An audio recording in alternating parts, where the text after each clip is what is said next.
Somebody told me I needed to meet this guy named Shondell Grant, and I'm like, I don't know. I'm reluctantly went to meet him, and he said, I don't have a GM job for you because that's what I've done. This is my 32nd year in the car space. He said, as I'm walking out the door, it was real nice to meet you. We hug it out. Great guy. He says, why don't you be my used car director? And I'm like, I know how to hire a great used car manager, but I don't know shit about used cars. And he said, that's all right. We'll figure it out. And that was five and a half years ago, and we're still figuring it out. Right? So my primary responsibility is, as the used car director, is to make sure that the portfolio of money is managed in a way that we get no aging and we make money. Pretty simple, right? One of the things that I thought for years and years as a dealer, I was a dealer in Florida, is the worst place to buy a car, think about this for you dealers in the room, is at the auction. Why would you think that's a bad place? Anybody have any suggestions or ideas other than Alex? Alex has his hand up. Bill? Being bid up. Being bid up, okay, that's one. Fees. So, arbitration, pardon me? Condition. Same old car, okay. All great stuff. So I come from sort of the hierology idea of it. You know, the majority of the people that are there bidding on cars hate the guy that they're spending the money for. They hate their job, they're overworked, they're fried, they're working too much, they're pulled in too many directions, yet they're the guy with their hand up standing next to you that you have to outbid. It never made sense to me. So Sean and I were talking one day, and I said, I've always wanted to open a buy center. He said, well, you got a pretty big job that you already don't know how to do.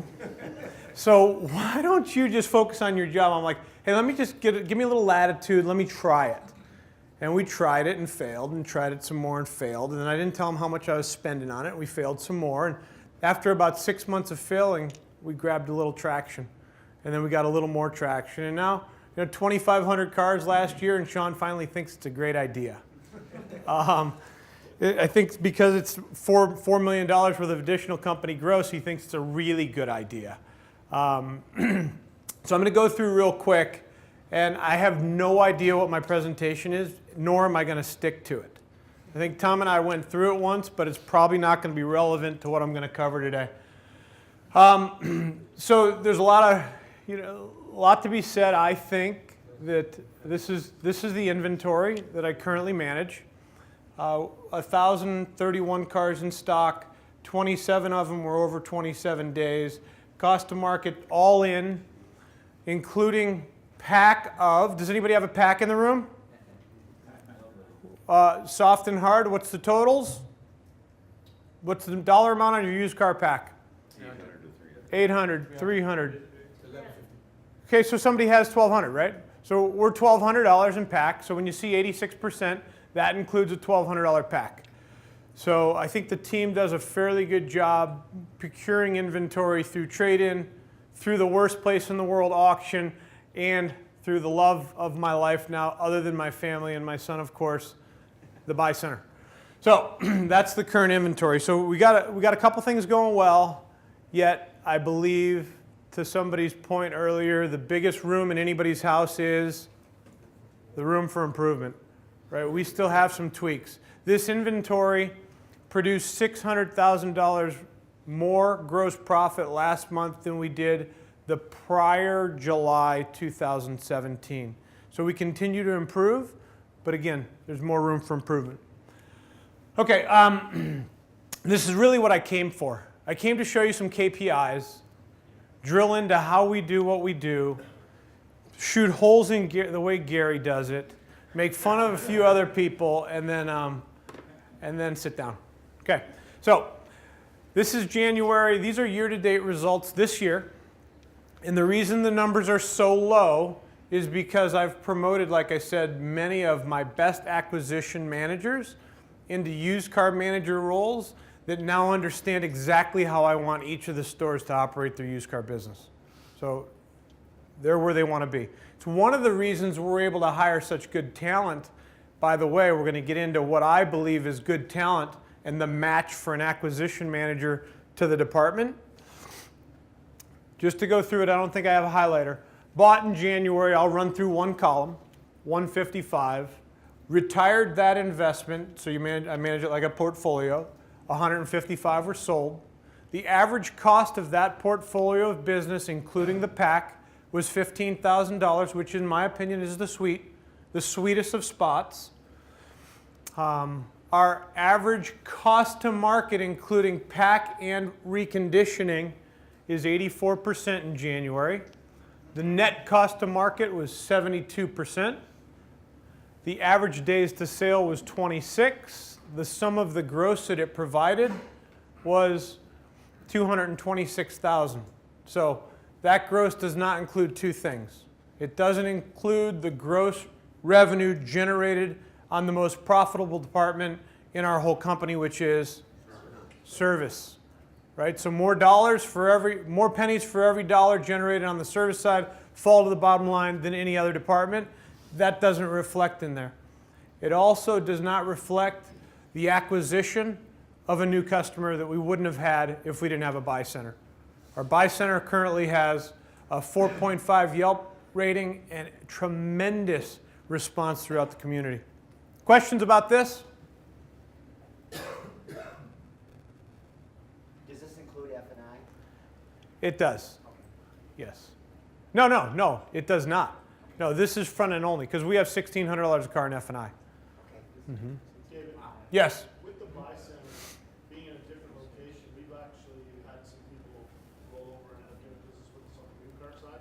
Great question. I Do you know. incentivize them to go back to one of your stores because not everybody selling is totally trying to get new vehicles. We don't, and it's a great idea, and we started to. And what I saw there was, it started to take the integrity of the program away. It started to confuse the two. What I wanted to do is separate the transactions, and the minute we started to incentivize people to turn the retail seller into now a buyer, it got muddy for me, so I stayed away from it. Right, wrong, or indifferent. But you still sell a few of these people in the end. If they make us, we'll sell them something. But that's not why we set up this buy center. Okay? Any other questions? Okay, let's get into sort of the heart of the deal. This is the results from 2016. And because it's an eye chart, I'm not going to go through it. But it's sustainable, it's repeatable. We're able to scale this should we want to. And it shows you net cost to market, average market day supply to my friend Mr. French. We don't incentivize for that, but what we do is we manage the KPIs in a real loving and caring way. If you don't hit your numbers, you're out. Right? You just got to go. We're going to unleash your talents on the competition. No, I'm just kidding. I'm totally kidding. But we do manage those KPIs in a way, in a motivator way that lets everybody know this is what's expected of you, and we're going to do everything we can to help you hit the number. And if 3 of your peers can do it, we can help you do it too. And that's how we measure the average cost to market. We also drilled down into how did the portfolio of acquisition managers' purchases perform. Nothing better than standing up in one of my monthly kickoff meetings and saying, Henry, your portfolio from October produced, and your market day supply was, and your average cost of the car was, and we celebrate and we do a big deal on making sure that everybody knows what they need to do to succeed. Yes? Quick question. Do you have the same commission, the $200 a car commission, and the same pack on a wholesale car as you do in the... Yes. A $100 car carries a $1,200 pack. And just so we'll just have a little sidebar. We are self-sustaining through our own wholesale gross contribution. The lights and the VIN and the nothing gets paid. The salary of the manager of the department, none of that gets paid if wholesale profit doesn't get generated, and we have a retail first strategy. So we're not going out there to attract and buy wholesale cars, which I think would be a great idea, but we're going out there to buy retail cars, and the ones that don't turn into retail cars, we're making about $30,000 a month in wholesale profit, which covers every single expense plus some. Yes? Do you do any traditional advertising? That's the coolest thing. The question up here was, do we do any traditional advertising? It's the best kept secret in San Francisco. Nobody knows about us, and we don't advertise. Not a penny in advertising. Other than what we spend with Kelley Blue Book and what we spend on vans, and everybody covers their own draw. We give a draw, not a salary. So there's no expense to the department other than the fixed expense of overhead. Do you tag, for example, the website onto traditional advertising from the stores? So bear in mind, 17, you talked about ego. We have 17 general managers that are the smartest human beings on the earth. For sure. Way smarter than me. And I'm so glad there was no aptitude test taken when I got the job. Because if there was, I would not be here talking to you, for sure. The only thing that kept me out of college was high school. And the good news is our first daughter is getting her PhD. The second daughter is in high school, and Alex is going to play professional sports. No pressure. But so we do not. Question again? Did you have that answer? Just asked if you had tagged any of your buy center to the traditional advertising. No, none.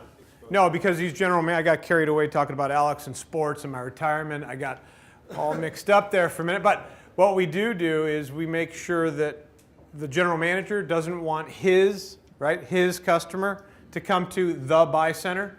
Why? It's his customer. It's not Shondell Grand's customer. It's that general manager's customer, and he looks at it that way. So we do none of that. We do no service drive mining. We do none of that. Okay? Next. The DNA. This is a piece that, and somebody's going to have to keep me on track so I don't go over like everybody else. The DNA of the buyer, I look and I tried to grab the guy that was doing either a really good job in sales or somebody that had the acumen to sell a car, and that never worked for me.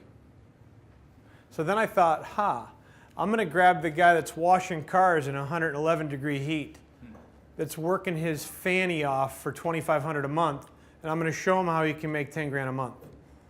That guy turned out to buy 50 cars a month.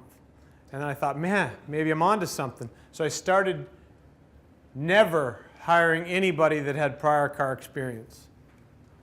I don't want them. And here's what I identified through the used car managers that I got, or the salespeople, is they had all these paradigms that I was, no matter how hard, able to graft great ideas and information into their closed mind.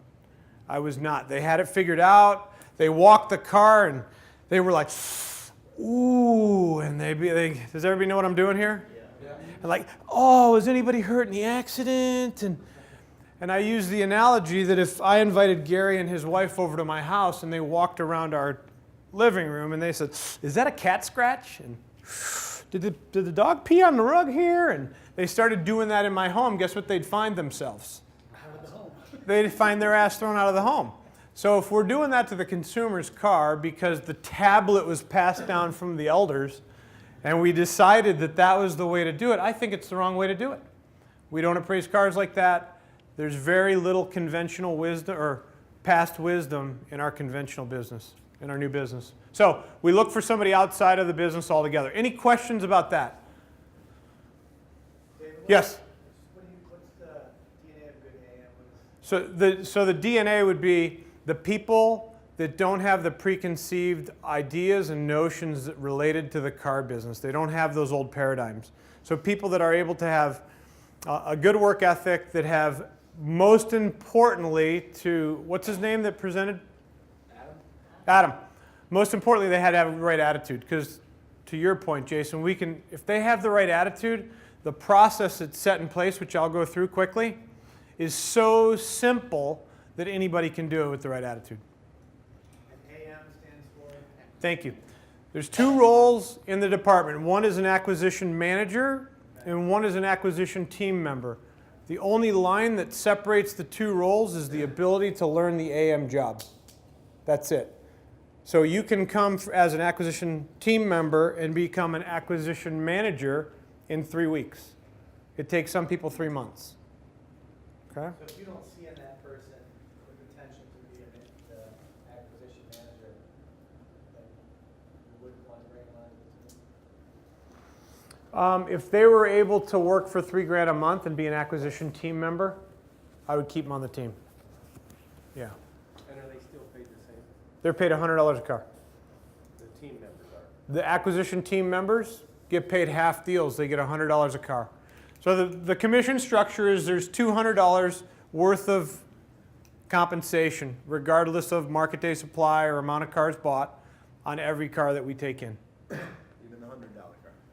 If it's a $100 car, they get $200. If it's a $100,000 car, they get $200. If they split the deal with an acquisition team member, they get 100. The team member gets 100. Okay? It's very simple. Yes? Where have you found the best candidates So, outside of automotive?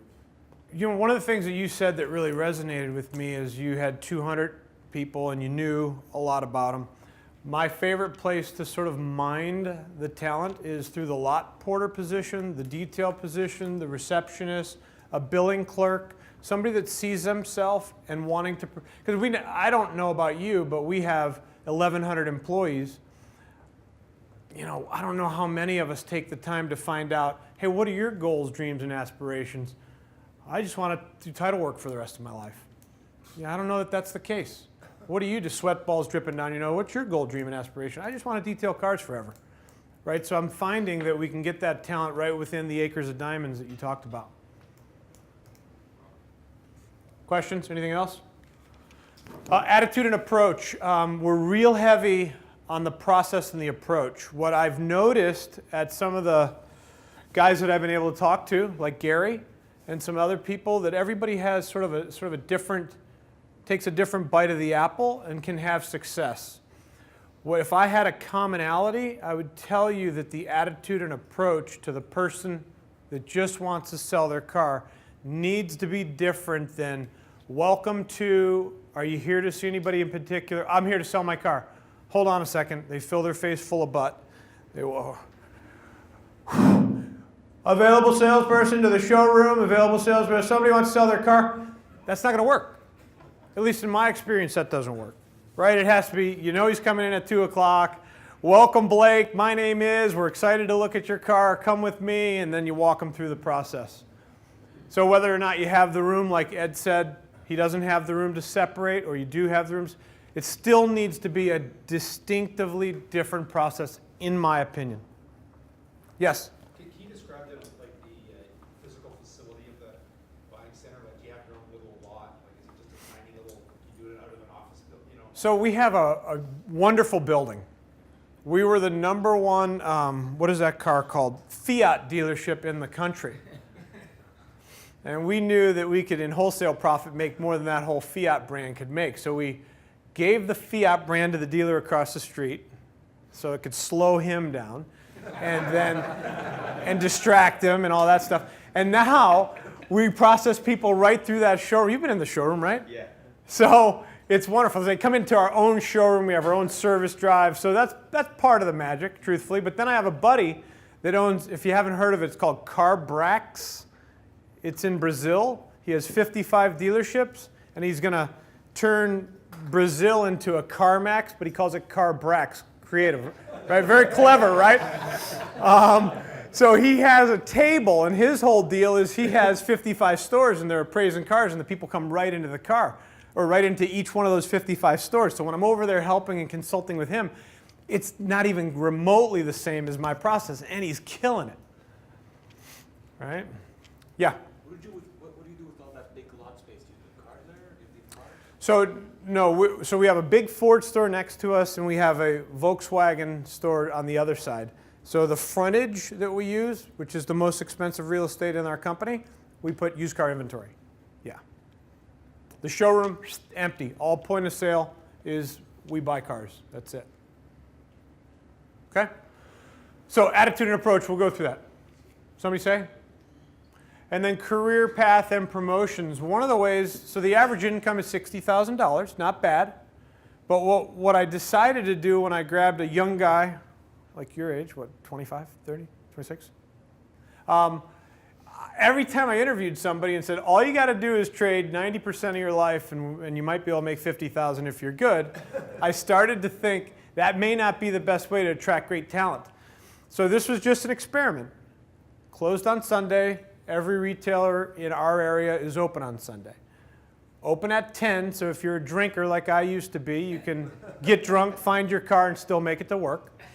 And we close at 6. So it's 10 to 6. Saturday's 10 to 4, so you really get shit-faced and then recover on Sunday. It's like the perfect scenario. And we've had acquisition a lot of guys that are smiling are big drinkers, I know. There's a program for that. If you want to know more about that, come see me after the meeting. So what we identified is we were able to get great talent, but the main thing is the career path and the promotion was, yeah, you're going to grind it out because this is no easy task. You buy 30 to 50 cars from somebody that says F you, 1 out of 10 people hang up on you, the other ones come in and tell you they're going to choke your life out of you. It's a hard job. I don't know that the shelf life for that job is 10 years. Maybe 1, 2, 3. But after that, I mean, they got to have a way to go. And going to the retail side isn't really like the way to go. So we help them, or I have helped them, to get into a management position. Okay? So that's the career path promotions. Any questions about this? Tom, where are we on time for me? We're good. We have 15 minutes. Okay, good. So 30 minutes from now, I should be close to wrapping it up. All right. So these are the KPIs for the AMs. I'm going to show you, this was just a snapshot of an email I sent Tom when he said, send me some stuff. And I thought I'd just roll through it. This gets done on Mondays and Fridays and is sent out by the manager of the buy center to everybody. So at this point, Mike had 49 appointments set, which equaled 2.88 appointments per day. Good, bad, not terrible. 71% of his appointments showed. The reason it's in yellow is we look to have a 75% appointment set to show ratio. At that point, 13 of the people that didn't show rescheduled. Not bad, right? That's good. He's probably lying a little bit. Some of inspections, 19 of his 35 shown appointments made it through the initial walk around into inspection, and I'll get into that in my last 20 minutes. And then some of the ones that he bought, right? Not split deals he got from ATMs, not half deals he got from other AMs. He was 89%. So I'm going to show you what a perfect KPI should look like, or the perfect set of KPIs should look like for an acquisition manager. In the month, an acquisition manager should be able to set 70 solid appointments, or 3.3 a day. Out of those 3.3, 53 of them should show for a 75% ratio. And does that seem high to you?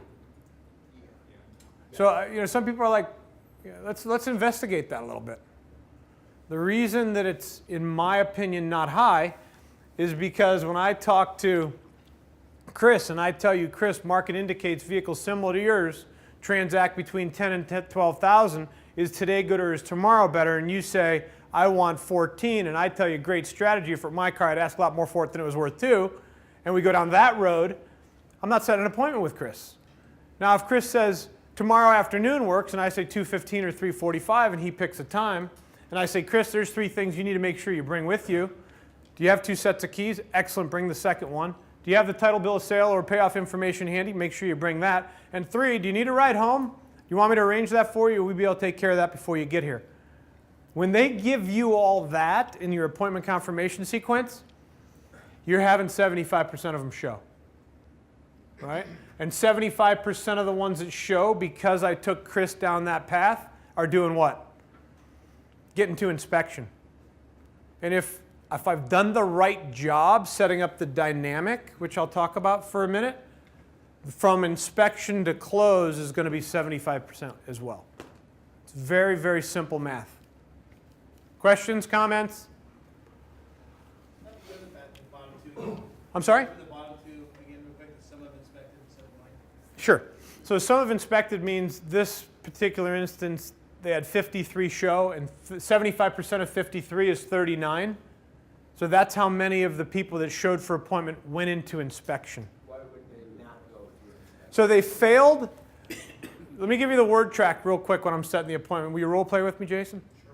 So I'm going to call you up, and I've taken you past the point of do you mind if I call you Jason? Sure. Okay, Jason, vehicle similar to yours, transact. And the reason I say vehicle similar to his is what? Not yours. Haven't seen it. It's not mine. I don't know. And for those of you guys that own more than one store, I'm going to sidetrack again for a minute.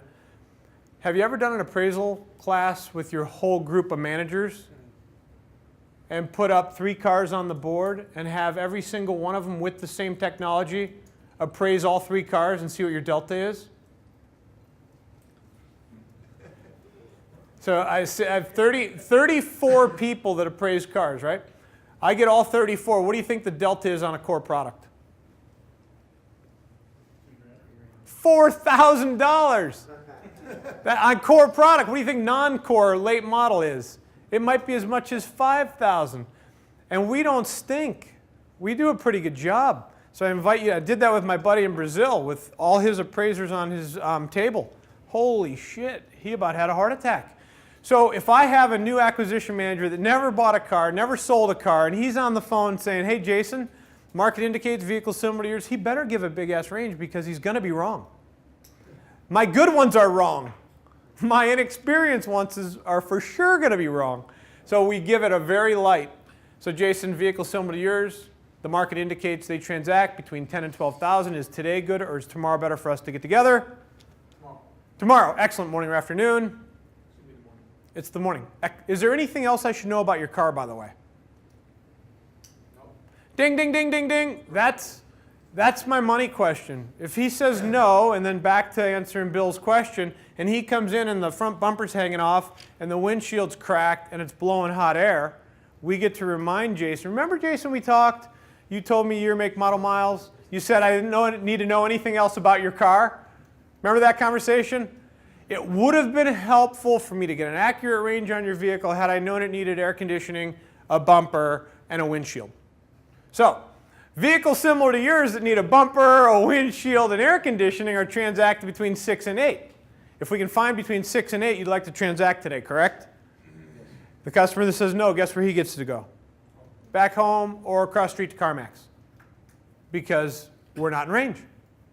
And what don't we have? We don't have an extra supply of time. But what we do have an overabundance of leads. That's why I don't want somebody coming in when they're in Wrigley and I'm in Safeco. I don't want them in Wrigley. Or I don't want them in Safeco. I want them to stay in Wrigley. Don't come here. Because if I have you come here and I take my acquisition manager that already doesn't have enough time to do the 7-to-1, we're really humped. Okay? Any other questions about that? How many of those would you send over to Carmacks and come back afterwards? A lot. Well, but Carmacks just opened, truthfully. And they helped us exponentially. And we had our best per capita month last month. The minute Carmacks was just open last month. And we had, I just got goosebumps. We had our best used car July ever in the history of our group. We were up 34% in selling gross. And we bought more cars per person than ever before. So I want to send a letter to Carmacks, but I don't want to tip them off. But you only have 2.5 people right now. 2.5 people, yes. Yeah, yes. How does your company pay for the inspection? Well, we pack it. So what we do is we pack the car for the inspection, another $225. And I pay the technician about $5,000 a month. So if you take the $225 times the amount of cars we buy, we get a little extra. We have some left over. And guess why the guys that get the cars just love them? Because they turn 4 days faster, they make $400 more in margin, and the days of sale are better, right? So, and the cost to market's less. Okay, next. Process.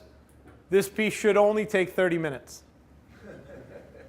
No, but what I invite you to do, and this would be the perfect time to say, I sometimes wonder what Tom and Bill think, right? Because I'll take, how many calls a week, Gary, do you think?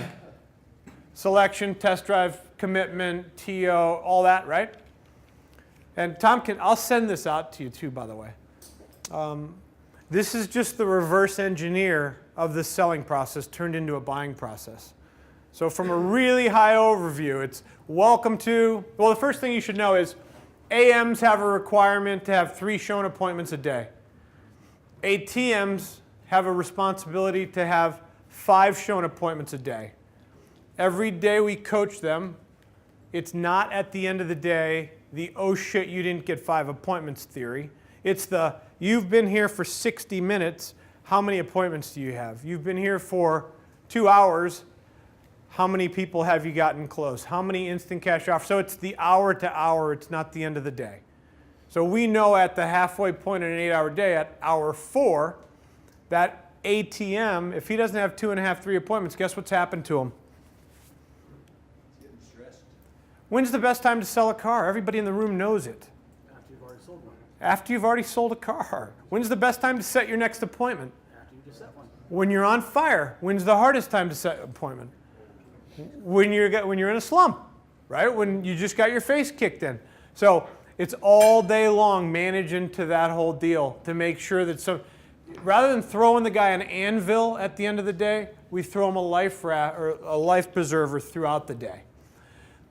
Once that happens, we have a world-class meet and greet, much like the Ritz-Carlton. We want to make sure that everybody gets the same experience, right? Welcome to, my name is, you are you here to see anybody in particular? Jan, can I get you a cup of coffee? Would you like a cold drink while you wait for? I mean, it is like put the napkin over your arm and take care of people sort of environment. You need to go to the restroom. It's not the armpit tour. Come on with me, sir. Let me show you where that is. We walk them down. Even though we're in a Fiat building, we treat them like they're at the Ritz. The walk around and the photo story. This is probably what made the process come together. It's when we stopped walking the car like as if it was like if it was broken down. We didn't go out there to identify things that were wrong with the car. We went out to enhance the value of the car in order to maximize the value. Think about the difference. We've been trained forever to what? Devalue, point out, run down. We're going to go out there and maximize the value. Looks like you have some time left on your tires. This scratch right here, how much do you think it would cost? They say? There's no wrong answer. $300. You know what? You might be right. This is when we weave in the unique selling propositions of the Del Grande Dealer Group. You might be right, Bill. It might be $300. Want to hear one of the greatest things about doing business with us? We sold 31,000 cars last year. We own our own reconditioning center. We can get things like that done for pennies on the dollar. Don't even worry about it. What did I do? I did 2 things there. Yeah, he's engaged. He's excited. He feels like you're the expert and you're taking care of him. If I was allowed to swear in here, I'd be like, they love us right now. Right? Why? Because this isn't the first time they've traded in a car. And what did they get everywhere else they went? They got the same old shit.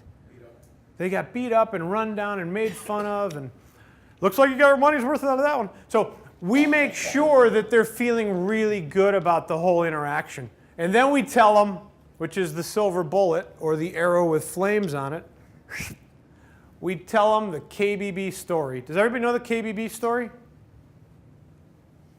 Are all you KBB dealers in here or no? Is this yours, Alex? Thanks. So if you're not a KBB dealer, you can still tell the story. How? You can take a customer to KBB. If we bought every car for the accurate Kelley Blue Book value, we would be at 65% cost to market.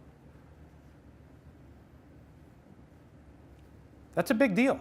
Do you have more credibility or does Kelley Blue Book have more credibility? You, the dealer, have more credibility than Kelley Blue Book? I don't think so. So we tell the story. 36.2 million people. Are you familiar with Kelley Blue Book? Everybody that's on planet Earth says what? Yes. Oh yeah, we use Kelley Blue Book. I've used it before I got here, they tell us, right? They're proud of it. Well, guess what? We've partnered up with Kelley Blue Book, and 36.2 million people every single month use Kelley Blue Book to establish the value of their vehicle. Pretty good idea for you too, isn't it? People are like, you're damn right, I know what Kelley's going to pay me. Did you know that Kelley, up to a year ago, only gave opinions? Do you know what an opinion's worth? And you know that they're willing to write checks right now? They actually will write you a check for your car right now. You aware of that? People are like, really? Yeah, so the coolest thing, Mr. and Mrs. Customer, is if Kelley thinks your car is worth more than our group of dealers think your car is worth, guess what we do for you? We sell it on your behalf to Kelley Blue Book, release you of all liability, take care of all your DMV paperwork, and even get your ride home. What do you think that customer is thinking out on the drive right now? They're thinking, I've died and gone to heaven. That's why it's 75%. I guarantee you that that is why it's 75%. So after we do the KBB story and we set the right expectation, right? They didn't tell us everything on the phone. Remember I asked you if there's anything else I needed to know? Well, it would have been helpful to know. Vehicles with this condition are worth here to here. They say yes. Then a factory certified trained technician comes out. We have one. What do you think he does for us? He comes out and he has a word track. Hi, my name's Shane. I'm going to be spending about 20 minutes with your vehicle. I'm going to help you enhance the value of it. If there's something loose, then I can tighten down versus condemn. I'm going to do that. If there's something seeping that I can wipe down to enhance the value of your car, I'm going to also do that. So we're going to get all the money we can for your car. I'll be back. He takes the car. If he sees something leaking, or he'll come out. He'll bring the customer out. Mr. Customer, this is a little more than a seep. This is a leak. It's going to need repaired. Customer says, yes, you're right. This, I can tighten down. Zzz, zzz, zzz. That would have probably cost you $800, but I went ahead and took care of that for you. They love us. They love that whole process. Are they getting that anywhere else? Now, is it possible for you? Maybe, maybe not. Is it possible for my guy in Brazil that's killing it? No, not at all. It's like the Wild West in Brazil. It's like you went back to 1970. It's unbelievable. For those of you guys that own stores, go open some in Brazil. It's amazing. It's a new frontier. After we do the KBB and we do the inspection, we present an offer. So a question earlier was, was it haggle? Do we negotiate? Is that what you said? So we don't. However, I say that with the caveat that we may make a price adjustment. But it's not would you take. Would you if I could. It's a Kelley Blue Book. We do it together. I don't do it behind the screen like the wizard in The Wizard of Oz and come out and say, here's what Kelley said they'd pay you. Turn the screen, sit the customer right there. We do it together. Remember we looked at and you said, and I put it in. And you said you had one set of keys and I put it in. And I put it all right in there. So when I press submit, whose offer is it now? It's KBB's, and whose value is it now? It's the customer's information from Kelley Blue Book, which puts Teflon coating on me. Remember how, does anybody ever remember in the days we used to have hit figures? I'm way older than most of you probably. Our manager would tell us to go out and give a hit figure, which was really just to take the temperature of the consumer. This is the KBB, if done right, is like the old days of the hit figure. That's kind of where it was birthed from. When you press submit and it pops up 5,500 and the customer wanted 88 and the cards were 7, you got a place to go. That's our form of negotiation. So our form of negotiation is documentation. So there's no more would you. Kelley Blue Book, remember 36.2 million people, they're willing to pay you $5,500. However, this is what we can do for you. And then they say what? Yes, no, or maybe. And then we roll into more documentation. If you're a KBB dealer, you can go right to the KBB and it gives you a 30-day history report on all cars that transacted like that one. We use that because they're all ridiculously low. If not, we go to Manheim. If you're a V-Auto dealer, you click on the Manheim market report. You can go to region. You dump it into an Excel spreadsheet. It takes all of 30 seconds. This is what the last 27 like years transacted for, and we're still able to pay you $6,300. Let's go ahead and move forward. Release your liability. I'll set up your transportation. And that's it. Oops. That's not it for me because I got another 20 minutes. But that's it for the process. Then the AM takes a picture of the consumer, sends it to our digital marketing team. We do that advertising. We do all the paperwork. We ask for Yelp. We are a Podium dealer. We like Podium, so we need to get our Google reviews up, so we're sending a Podium link. They complete the log so that we can track all the purchases. And at that point, am I done there? Oh, those are reviews and performance and pay plans. We'll just wrap that up with that. But any questions about process before I move on? Yes? When do you cut the customer a check? Great question. When do we cut the customer the check? So if there's a payoff, we set it up in a way to let the consumer know that they'll get paid once their bank releases the title to the DMV, and once the DMV gives us the title, they get paid. If they have a title, we pay them within 24 hours. Or we deposit the money into their account for them. How long is the offer valid? 3 days. So the only thing is, how long is the offer valid for? Remember the days where we would make sure there was a commitment to do business before we did numbers? Anybody else do that, or just me? So there's a commitment to transact or we don't inspect the car. So if somebody leaves on an offer, they leave with hope. I call it an insurance policy. Let me make a couple more calls. Let me ask you something, sir. This is where it gets a little gamey, like the car business. I couldn't flush that out of me. I tried to shake it off, but I just couldn't. They want it. They deserve it, right? So I say, let me make a couple more calls. You know, if I could find somebody to pay you $9,500 for it, you'd do it then, wouldn't you? Meanwhile, the cars were $6,500. You'd do it then, wouldn't you? And they say no and go to Carmacks. Carmacks sells them $5,500. They come right back. We put them through the process. We buy the car for $7,000. So the offer, if they take a legitimate offer, they're also leaving with what? An insurance policy that they can't go anywhere else and sell that car, because I don't want to lose one car deal. So do 100% of your customers go through the instant cash offer paperwork? 100% on the retail side, right? And we sell quite a few cars, and on the buy center side. How do you keep, like one of the things we talked about from a compensation point of view is if I'm paying guys to buy cars, is there some risk or have you run into the situation where a guy's paycheck is being driven by buying a car, so therefore he pays too much for the car? Like What's the checks and balance and the fail-safes is the car needs to fit our model. Plain and simple. If it doesn't fit the model, they need to get an exception.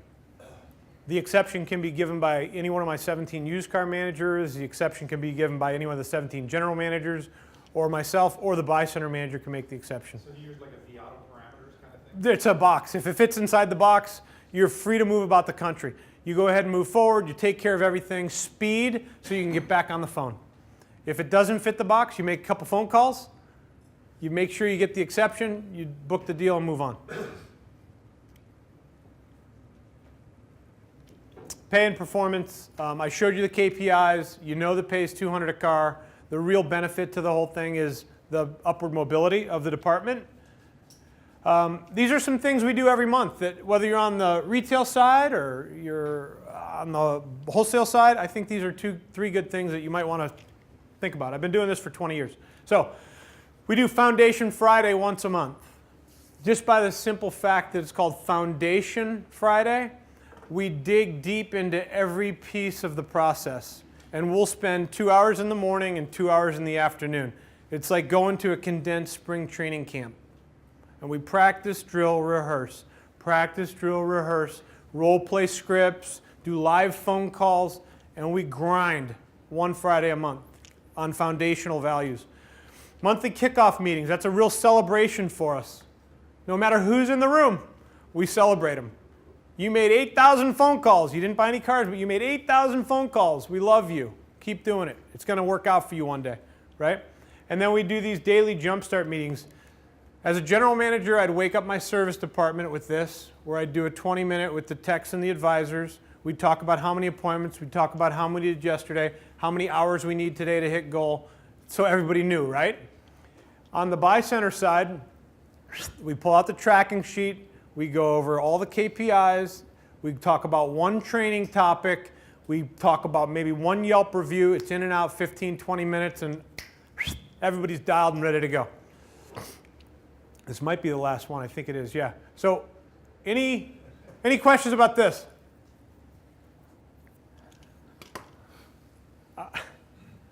I'm just so grateful that I was going to say I'm so grateful to be here, but I really was going to say I'm so grateful the Cubs are playing tonight.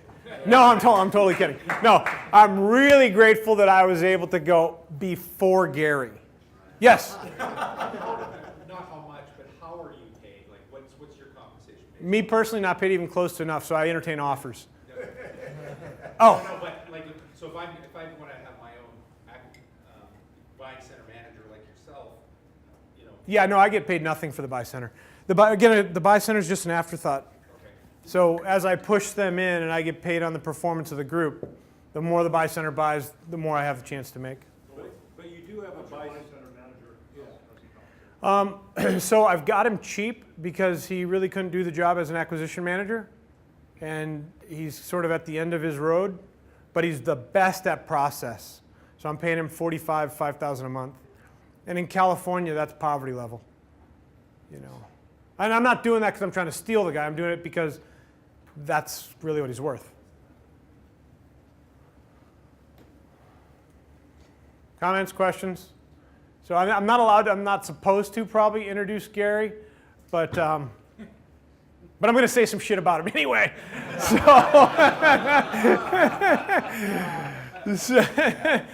So I just had a full hip replacement. I'm like the biggest baby ever, right? It took me 1.5 years to get recovered. My wife, right, Alex?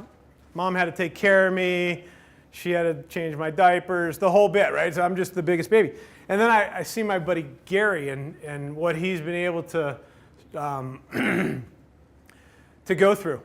And still just the most shining example of a love for life of anybody that I've ever met. And even though I think he does the buying process completely wrong, bass-ackwards, anytime I talk to anybody in the room, I say, hey, have you talked to my buddy Gary? Like, you got to hear Gary's his perspective. And I can tell you, and anybody in the room that's talked to Gary will tell you, he'll give you the time, he'll give it to you with enthusiasm, he loves to help, and probably the kindest, most generous person I've ever met. And I just want to say, thanks for being my friend.